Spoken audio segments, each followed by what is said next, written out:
এই শাওয়াল মাসের করণীয় কি, আমল কি? উত্তর হলো যে শাওয়াল মাস এর দুইটা ফজিলত আছে। এক হলো এটা হজের মাস।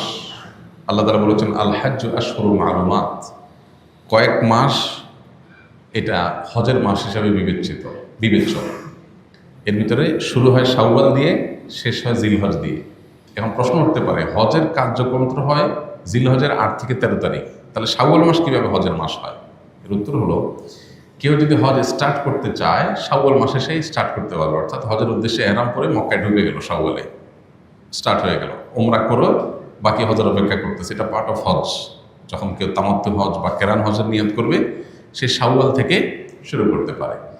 তো সে অর্থে এটাকে হজের মাস বলা হয়েছে।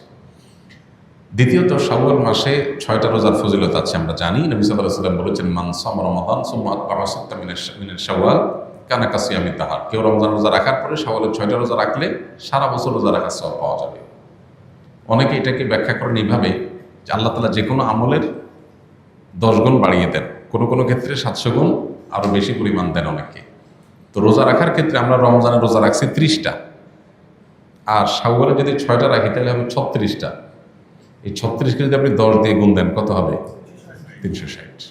এই জন্য হাদিসে বলা হয়েছে রমজানের 30 রোজার পরে বা পুরো মাসের রোজার পরে যদি কেউ 6টা রোজা প্লাস করে তাহলে সারা বছরের পেয়ে যাবে, অর্থাৎ তখন 10 দিয়ে গুণ হয়ে যাবে। তাহলে আমার 30কে 360-এ পরিণত করার জন্য আমার 6টা রোজা রাখতে হবে। Why not? আমরা কেন এটা মিস করবো?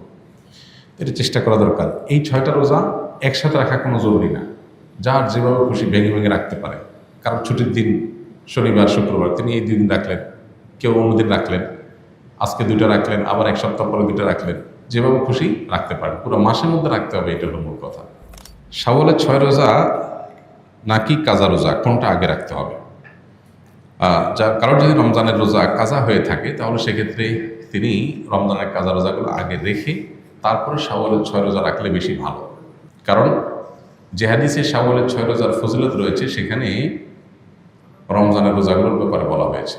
নবী সাল্লাল্লাহু আলাইহি ওয়াসাল্লাম বলেছেন মান সামা রমাদান সুম্মা আতবাআহু সিত্তাম মিন শাওয়াল, যে ব্যক্তি রমজানের রোজা রাখলো এরপরে শাওয়ালের 6 রোজা রাখলো।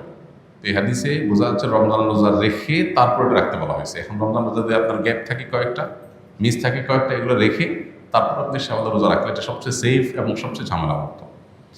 আর যদি বলেন যে না, আমার এত বেশি ভাঙতি রোজা হয়েছে বা যে কয়টা রোজা হয়েছে সেগুলো রেখে আবার শাওয়ালের 6 রোজা রাখা আমার জন্য টাফ হবে, তাহলে আপনি আগে শাওয়ালের 6 রোজা রাখলেও ইনশাআল্লাহ আশা করা যায় আপনার শাওয়ালের 6 রোজার ফজিলত আপনি পাবেন। এটা অধিকতর বিশুদ্ধ যে আপনি ফজিলত পাবেন, কিন্তু নিরাপদ এবং উত্তম হয় আগে ফরজগুলো রেখে তারপর শাওয়ালের 6 রোজা রাখা। ওযু করার সময় কি কি দোয়া পড়তে হয়? ওযুর শুরুতে বিসমিল্লাহ পড়তে হয়।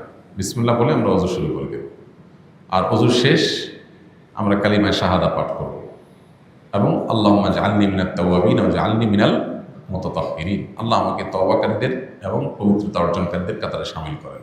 বাস এ দোয়া আর কালিমায়ে শাহাদা পাঠ করা, আশহাদু আল্লা ইলাহা ইল্লাল্লাহ ওয়া আশহাদু আন্না মুহাম্মাদান আবদুহু ওয়া রাসূলুহু। এর বাইরে প্রত্যেক অঙ্গ ধোয়ার জন্য আলাদা আলাদা বিভিন্ন দোয়া, অনেক বই পুস্তক আছে, এগুলো সবই ভিত্তিহীন, এগুলোর কোনো ভিত্তি নেই। হাত ধোয়ার দোয়া, মুখ ধোয়ার দোয়া, কুলি করার দোয়া, নাক পানি দেওয়ার দোয়া আলাদা আলাদা, এরকম কোনো বিশুদ্ধ হাদিসে বর্ণিত হয়। তাহলে শুরু হবে বিসমিল্লাহ দিয়ে, শেষ হবে কালিমায়ে শাহাদা এবং আল্লাহুম্মা জাআলনি মিনাত তাওয়াবিন ওয়া জাআলনি মিনাল মুতাতাহহিরিন দিয়ে। বাস।